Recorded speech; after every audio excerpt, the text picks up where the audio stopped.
So with the president now officially out of the race, the conversation shifts to who will be the Democratic nominee for the president of the United States, as you just heard. Denver 7's Wanya Reese spoke with a longtime political analyst here who shared what could potentially happen next. We know that President Joe Biden has now endorsed Vice President Kamala Harris to be at the top of the ticket for the Democratic Party.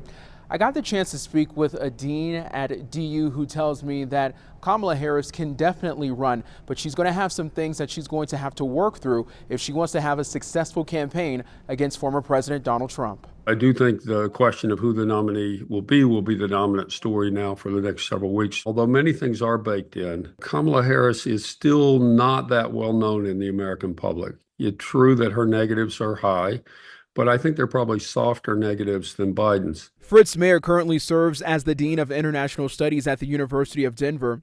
He told me the news of Biden stepping down does not come as a surprise, as the Democratic Party shifts their focus to a new nominee. As we're continuing to look forward, what does this mean right now for the vice president? Well, I mean, it's an extraordinary moment for her. Frankly, I think with a better chance of winning than most people think. Donald Trump is a deeply flawed candidate, and Biden was not really able to exploit that.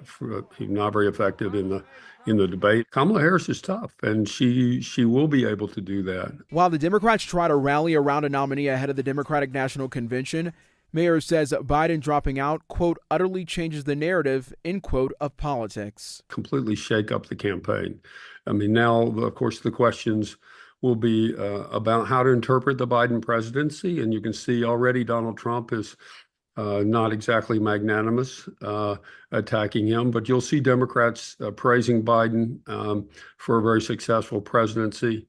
And now the focus will be entirely on who the nominee is. As we get closer to Election Day, Mayer expects attacks against Kamala Harris to ramp up. The Trump campaign is already planning, or at least it's reported that they're planning a variety of attacks on her, and we can expect that. But how she will fare under those attacks, how effective she will be as a campaigner, how rapidly the Democratic Party comes together around her, or whoever it is that ends up being the nominee, we will see.